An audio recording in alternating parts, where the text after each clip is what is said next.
کرم کے بادل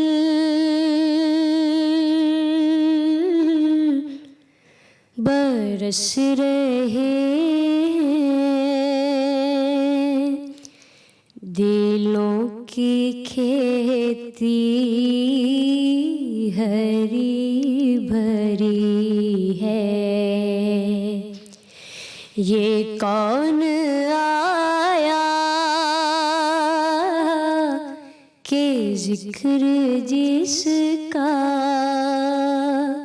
نگر نگر ہے، گلی گلی ہے۔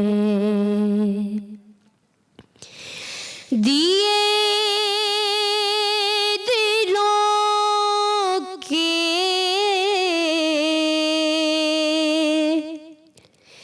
جلائے رکھنا، نبی کی محفل سجائے رکھنا، نبی کی محفل سجائے رکھنا، جو راحت دل سکون جاں ہے، وہ ذکر محمدی ہے۔ یہ کون آیا کہ ذکر جس کا نگر نگر ہے، گلی گلی ہے۔ نبی کو اپنا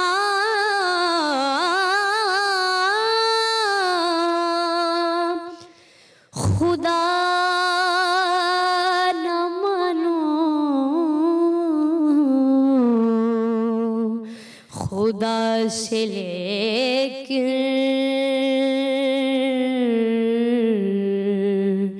جدا نہ جانو، نبی کو اپنا خدا نہ مانو، خدا سے لے کے جدا نہ جانو، خدا سے لے کے جدا نہ جانو، ہے اہل ایمان کا ہے عقیدہ، خدا خدا ہے، نبی نبی ہے۔ یہ کون آیا کہ ذکر جس کا گلی گلی ہے، نگر نگر ہے، گلی گلی ہے۔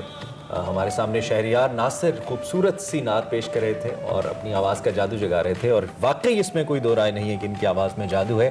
خیر اس امید کے ساتھ کہ آپ خیریت سے ہیں، آج چوتھا روزہ ہے، چوتھا رمضان المبارک ہے سن 2021، اور ایکسپریسو رمضان اسپیشل کے ساتھ، خیر رمضان کے ساتھ میں ہوں عمران حسن اور میں ہوں ارملہ حسن۔ امید کرتے ہیں آپ کا رمضان المبارک کا آغاز بہت اچھا ہوا ہوگا، آپ کے روزے بہت اچھے گزرے ہوں گے، آپ خوب دعائیں مانگ رہے ہوں گے، رحمتیں سمیٹ رہے ہوں گے، اور ہمیں بھی اپنی دعاؤں میں یاد رکھے ہوں گے۔ اور آج بھی ہم مختلف ایشوز پہ، ٹاپکس کو لے کر آج ٹرانسمیشن کو آگے بڑھائیں گے۔ ہمارے ساتھ ہمارے مہمان موجود ہوں گے اور اس حوالے سے بات بھی ہوگی۔ بالکل، اور مولانا عمران بشیر صاحب ہمیں کچھ ہی دیر میں جوائن کریں گے، ان سے بھی ہم بات چیت کریں گے۔ ابتدائی طور پر وقار احمد ملک صاحب ہمارے ساتھ موجود ہیں، آپ کی زندگی کے حوالے سے، روزمرہ کے معاملات کے اوپر بڑی کیا کہنا چاہیے مدبر قسم کی سوچ لے کر آتے ہیں اور اس پہ بات بھی کرتے ہیں۔ وقار بھائی ویلکم، ٹھیک ٹھاک ہیں آپ؟ خیریت سے ہیں؟ Good to see you. As usual Hina Niazi ہمارے ساتھ موجود ہیں، کولڈ کچن کو بھی سنبھالتی ہیں، اور آپ ان کے ساتھ ہمارا ہمارا حدیث کا جو خاص سیگمنٹ ہے وہ بھی دیکھتے ہیں, اور آج بھی آئی تھنک کچھ بہت خاص ہوگا. بہت خاص ہوگا. اللہ کرے بہتر ہو, اور ہم آپ کو دکھائیں گے بھی کہ کیا ہوتا ہے, اور ہماری گپ شپ کا سلسلہ بھی آپس میں جاری رہے گا. لیکن اس سے پہلے کہ ہم آگے بڑھیں, آج ہم نے کہا کچھ چونکہ عام آدمی کی زندگی ارملہ بہت متاثر ہو جاتی ہے, حالانکہ نہیں ہونی چاہیے, رمضان کی تو برکتیں رحمتیں ہوتی ہیں, لیکن مہنگائی تنگ کر دیتی ہے, تو ہم نے پہلا ذرا جو اپنا سیگمنٹ ہے اسی حوالے سے ڈیزائن کیا. بالکل, جہاں ہم دنیا بھر میں بات کرتے ہیں کہ رمضان المبارک کی آمد کے ساتھ یہ شائع خورنوش کی قیمتوں میں کمی آ جاتی ہے, لیکن بدقسمتی سے پاکستان میں کچھ ایسے مافیاز موجود ہیں جو شائع خورنوش جن میں پھل ہیں, سبزیاں ہیں, ان کو ذخیرہ کر لیتے ہیں, اور عام آدمی کو اشیاء کم قیمت پر ملنا انتہائی مشکل ہو جاتا ہے, اور اکثر تو یہ چیزیں ملتی بھی نہیں ہیں. لوگ ایسا کیوں کرتے ہیں, ایسا کام کیوں کرتے ہیں جس سے دوسروں کو تکلیف پہنچے, اور خاص طور پر اگر ہم رمضان المبارک کی بات کریں تو اس میں ہی ایسا کیوں کیا جاتا ہے. اس پر ہم ڈیٹیل ڈسکشن تو کریں گے, لیکن اس کے ساتھ ساتھ ہم اپنے رپورٹرز کی جانب جائیں گے جو مختلف شہروں سے, لاہور اور کراچی سے میں جوائن کرنے والے ہیں, اور ان سے ہم پوچھیں گے کہ کیا سچویشن ہے ابھی مارکیٹ کی. ہمیں جوائن کیا ہے نمائندہ لاہور ہے ہمارے ساتھ عامر روی چودھری صاحب, ان کو ہم ویلکم کریں گے, اور اس کے ساتھ ساتھ عامر فاروق ہوں گے جو کہ کراچی سے ہمیں جوائن کریں. آپ دونوں کا بہت شکریہ. ابھی ہم بات کر رہے تھے کہ دنیا بھر میں جہاں رمضان المبارک کے مہینے میں شائع خورنوش ہوں, سبزیاں ہوں, پھل ہوں, بیسک نیسیسٹیز ہیں, ان کی قیمتوں میں کمی ہوتی ہے, لیکن ہمارے انفارچونیٹلی ایسا نہیں ہے. سب سے پہلے میں لاہور کا رخ کروں گی. عامر صاحب بتائیے گا, آپ اس وقت کہاں موجود ہیں؟ اس رمضان المبارک کے آغاز میں بڑا کہا گیا تھا کہ شائع خورنوش ہوں یا بیسک نیسیسٹیز ہوں پبلک کو ملیں گی, کیا یہ سچویشن آپ مارکیٹ میں دیکھ رہے ہیں؟ جی ارملہ, میں اس وقت موجود ہوں غالب مارکیٹ کے رمضان بازار میں.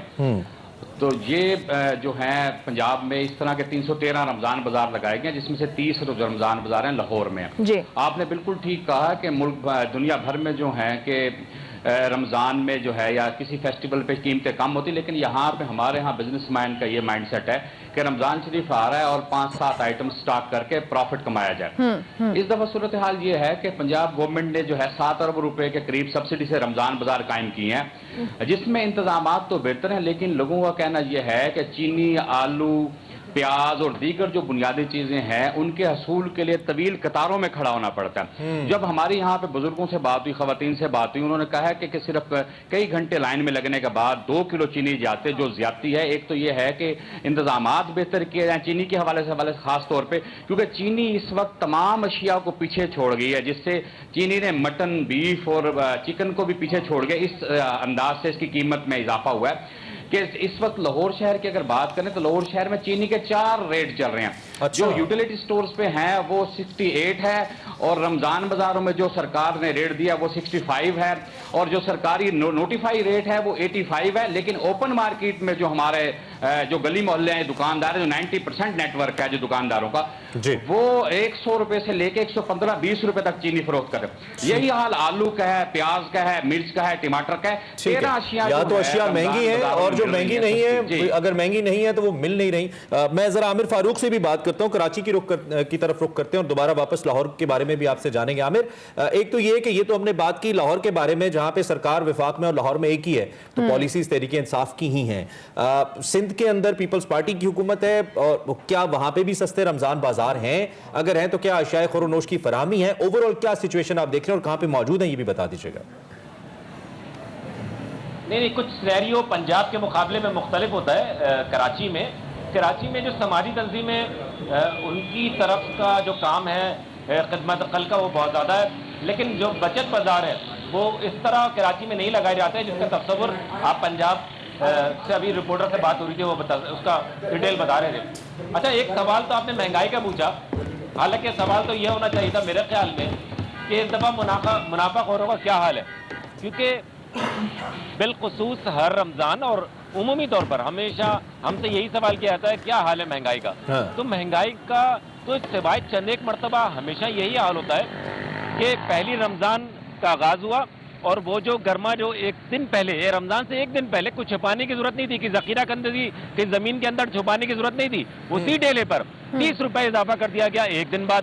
اسی طرح تمام پھل ہیں, یہ پھل ذخیرہ نہیں کیے جاتے, یہ پھل اسی جگہ موجود ہوتے ہیں. یہ بولیں وہ جو سپلائی چین ہے ان کا قصور بھی بہت زیادہ نہیں ہے ٹھیلے والوں کا. یہ اس کمانے والوں میں صرف یہ اکیلے شامل نہیں ہے, بلکہ اوپر سے نیچے تک کی پوری ایک چین ہے. اس میں محروم جو ہوتا ہے وہ کسان ہوتا ہے, کاشتکار تو ہوتا اس ہے, میں اس کو اگانے حکومتی والا ہوتا ہے. نمائندے کہیں نظر آ رہے ہیں آپ کو؟ ہر وقت پریس کانفرنسز تو کرتے رہتے ہیں, چاہے مرتضیٰ وہاب ہوں, چاہے ناصر شاہ ہوں, کوئی بھی جو مختلف وزراء ہیں, تو کیا اس وقت بازاروں کا رخ کرتے بھی نظر آتے ہیں کہ بازاروں میں جا کے یہی دیکھ لیں کہ یہاں پہ لوگوں کا کیا پرسان حال ہے, قیمتوں کے حوالے سے کیا صورتحال ہے؟ کوئی باہر نکلا ہے حکومتی نمائندہ یا اپنے بنگلوں میں یا اپنے ایوانوں میں موجود ہیں؟ ضرور باہر نکلتے ہیں, ایک مرتبہ نکلتے ہیں, انتظامی مشینری باہر نکلتی ہے, آتی ہے, ان کے خلاف جرمانے کرتی ہے, 2 لوگوں کو پکڑ کے لے جاتی ہے, ان پر جو جرمانہ ہوتا ہے وہ تھوڑی دیر میں نہیں وہ عوام سے وصول کر لیتے ہیں. یہی حال پورے کراچی کا ہے, اور آج پہلی مرتبہ ایسا نہیں ہوا. آج تک کراچی سمیت ملک بھر میں ایسا کوئی میکینزم نہیں بنایا جا سکا ہے جس کی قیمت کا تعین نہ صرف ہول سیل کی سطح پر بھی ہو, ریٹیل کی سطح پر بھی ہو. جی ٹھیک ہو گیا. ٹھیک ہے, ہم ذرا یہ بھی ریکویسٹ کریں گے اس وقت چونکہ آپ باہر موجود ہیں تو میں کیمرہ مین سے یہ گزارش کروں گا, بلکہ آپ خود بھی کہہ دیجیے مارکیٹ کی جو سچویشن ہے ذرا ہمیں دکھا بھی دیجیے اس وقت کیا صورتحال ہے, کیونکہ کووڈ بھی ہے, ایس او پیز بھی لوگ فالو کریں, ذرا صورتحال دکھا دیجیے مارکیٹ کے حوالے سے, تو وی لائک ٹو سی, اور ساتھ بتا بھی دیجیے. ہمارے کیمرہ نے عمران شاہ ہیں, میں ان سے کہوں گا تھوڑا سا مارکیٹ دکھائیں. ایس او پی کا جہاں تک تعلق ہے کہ ایسا نہیں ہے کہ مکمل طور پر عمل نہیں ہو رہا, لیکن ایسی یہاں مثال موجود, آپ دیکھ سکتے ہیں کہ ماسک بہت سارے لوگوں کے نظر نہیں آ رہا, اور خریدار ابھی یہاں پر آپ دیکھیے گا جیسے ٹائم ابھی افطار کا وقت قریب آئے گا اور لوگوں کا رش بڑھے گا, تو جب بھی یہی حال ہوگا. ایسا نہیں ہے ٹھیک ہے, ہم لاہور کی جانب بھی آئیں گے. ہم آپ سے بھی ریکویسٹ کریں گے کہ آپ بھی اپنے کیمرہ مین سے کہیے گا کہ جو مارکیٹ کی سچویشن ہے, جس طرح کراچی میں تو اس طرح سے ایس او پیز فالو نہیں کیے جا رہے, لاہور کی کیا صورتحال ہے؟ جی ارملہ, اچھا یہاں پہ صورتحال ذرا ڈیفرنٹ ہے, کیونکہ میں رمضان بازار میں ہوں, اور دلچسپ بات یہ ہے کہ رمضان بازاروں کی جو ٹائمنگ ہے 5 بجے ہے. 5 بجے انہوں نے اپنے جو ہیں وہ کاؤنٹر کلوز کرنا شروع کیا. عامر بھائی تھوڑا کیمرہ مین سے کہیں نا ذرا ہمیں دکھائیں تو صحیح, ہم چاہتے ہیں کہ کیمرہ پین کر کے تھوڑا سا دکھا دیں. عابد صاحب ذرا پین کر کے دکھائیں, صورتحال دکھائیں. جی عابد صاحب یہ آپ کو دکھاتے ہیں.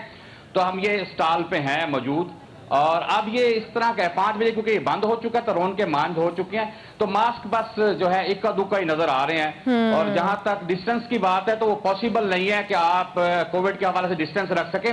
یہاں 6 فٹ تو دور کی بات, 6 انچ کا فاصلہ بھی ہے لوگوں کے درمیان. اچھا بہتر, ویسے یہاں پہ بظاہر جو انتظام لگ رہا ہے عامر نوید, وہ تو بہتر لگ رہا ہے, مطلب دیکھنے میں صفائی ستھرائی کا انتظام بھی اچھا ہے, لیکن جیسا کہ آپ نے کہا کہ ایس او پیز پہ مکمل ان کو فالو نہیں کیا جا رہا. آپ دونوں نمائندگان کا بہت شکریہ, عامر نوید صاحب اور Aamir Farooq from Lahore and Karachi respectively ہمیں جوائن کر رہے تھے, اور مہنگائی کے حوالے سے بھی اور ود دیٹ کووڈ کے حوالے سے بھی ہم بات کر رہے تھے. ہمیں مولانا عمران بشیر صاحب جوائن کر چکے ہیں, بہت شکریہ, خوش آمدید. اس سے پہلے کہ ہم آپ سے گفتگو کریں, ایک بریک ہے, چھوٹی سی بریک لے لیتے ہیں. سو بریک کے بعد واپس آتے ہیں تو مولانا سے آغاز کرتے ہیں.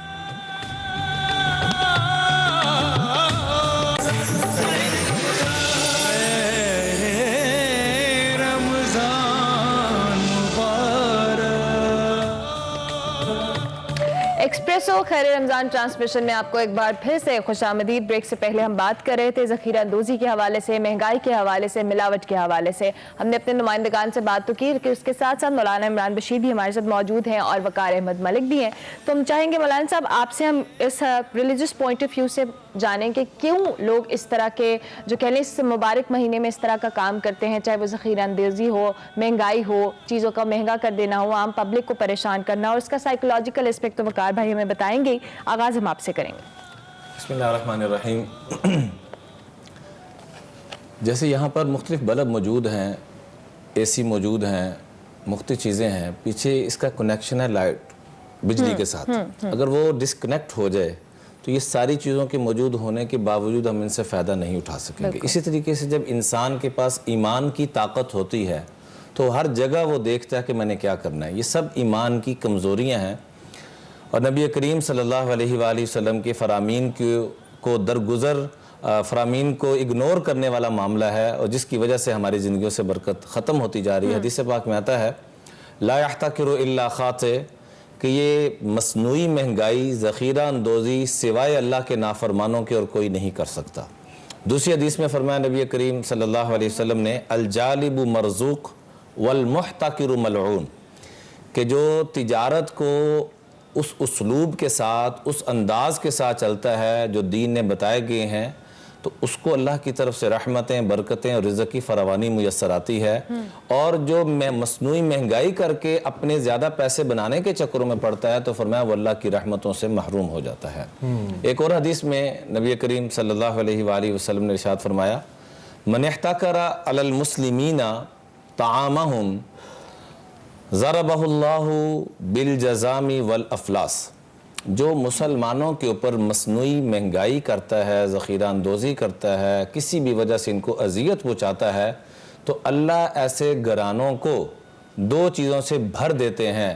وہ اپنے طور پر، اپنے ذہنی طور پر تو وہ پیسوں سے بھر رہے ہیں، لیکن ان کی سوچ اور ان کا بھرنا اصل نہیں ہے، اصل وہ ہے جو اللہ کا فیصلہ ہے۔ تو اللہ کے دو فیصلے ہیں ایسے لوگوں کے لیے، من احتکر علی المسلمین طعامہم، جو مسلمانوں کے خورد و نوش کے اوپر پریشان کرتے ہیں تو اللہ ایسے گھر والوں کو دو بیماریوں میں مبتلا کرتے ہیں۔ ایک تو سب کچھ ہونے کے باوجود فقر و فاقے کی کیفیت ہوگی، اور دوسرے نمبر پہ ایسے گھروں سے کبھی بیماریاں ختم نہیں ہوں گی۔ یہ ہم انڈیویجولی لوگوں کے بارے میں تو ڈسکس کرتے رہتے ہیں اور بتاتے بھی رہتے ہیں، میں ذرا اس پہ اسٹیٹ کا رول آپ سے پوچھنا چاہتا ہوں، کیونکہ سب سے بہترین ویلفیئر اسٹیٹ مدینہ کی ریاست تھی، اور اس کے بعد خلفائے راشدین کا جو زمانہ تھا سب سے بہترین جو فلاحی دور تھا، اس دور میں بھی ایسے لوگ موجود ہوتے ہوں گے، تو اسٹیٹ کچھ نہ کچھ اقدامات کرتی ہوگی۔ کیا آج کل کے دور میں اسٹیٹ اس چیز کو روکنے کے لیے جو اقدامات کر رہی ہے آپ اس سے مطمئن ہیں؟ نمبر ون، بحیثیت شہری بھی اور بحیثیت ایک اسلام کو سمجھنے کے حوالے سے، ایک مفکر ہونے کی حیثیت سے بھی، اور اگر نہیں تو کیا اقدامات کرے اسٹیٹ، یہ بھی بتا دیجیے۔ جی دیکھیے،